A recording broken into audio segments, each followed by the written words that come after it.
Good afternoon. This is the 12th Annual Air Quality and Health Workshop in Vancouver with the British Columbia Lung Association. My name is Veda Peters, and I'm here with Dr. Jennifer Peel from Colorado State University, Fort Collins, Colorado. Better weather than you have there, I guess. She's going to talk about the case study of a small community mobility in Fort Collins? In Fort Collins. Cool. Yep. So what unique transportation-related air quality issues are there, and how do they differ from larger cities?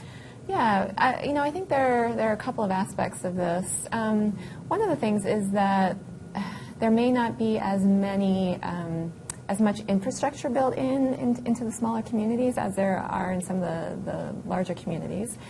For example, we've heard today about some programs in Vancouver, and there are large programs in places like New York and in large urban areas in Europe, where they are really taking steps to provide that infrastructure for transportation, whether it's transit, public transit, or infrastructure for cycling.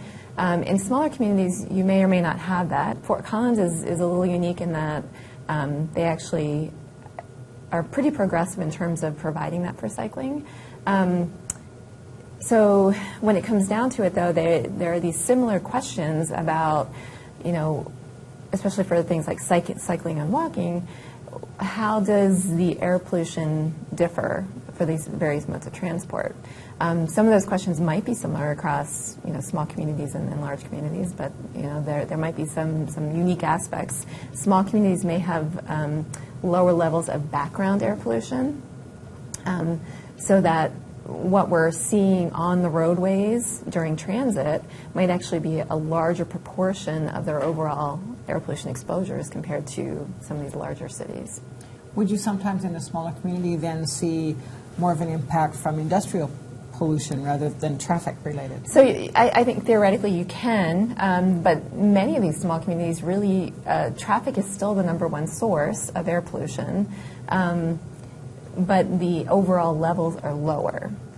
So it's of interest. It may not be this obvious issue because we're not seeing extremely high levels that are triggering alarm, but most of the evidence that we have today supports the hypothesis that the adverse health effects are observed down to levels of 0. So there is no safe level. So it becomes more of an issue. Sometimes air pollution isn't as prominent of an issue when it's not so obvious in these smaller communities. But it could still really be adversely impacting health. So also in a smaller community, would there be fewer modes of public transportation in terms of bus or rail? Absolutely. So the alternatives would more likely be cycling or walking. Exactly. And the public transportation modes that may exist in some of these smaller communities may not be very realistic for most people. They wouldn't be a realistic choice, meaning you'd have to take 3 different buses to get from point A to point B because there aren't many options, and you might have to wait 20 minutes for each bus.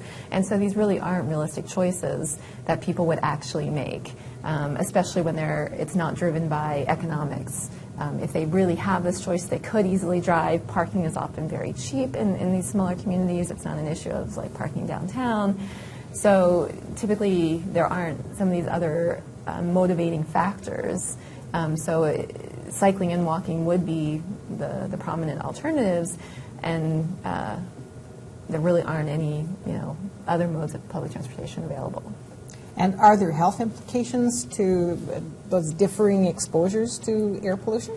Well, I think that's the question we're all thinking about here, and I don't think we're there yet to have a definitive answer. I mean, I think obviously it's a cost-benefit analysis. We wouldn't look at just air pollution in a vacuum because there are other benefits and disadvantages to all these different choices of modes of transport, and not just related to air pollution.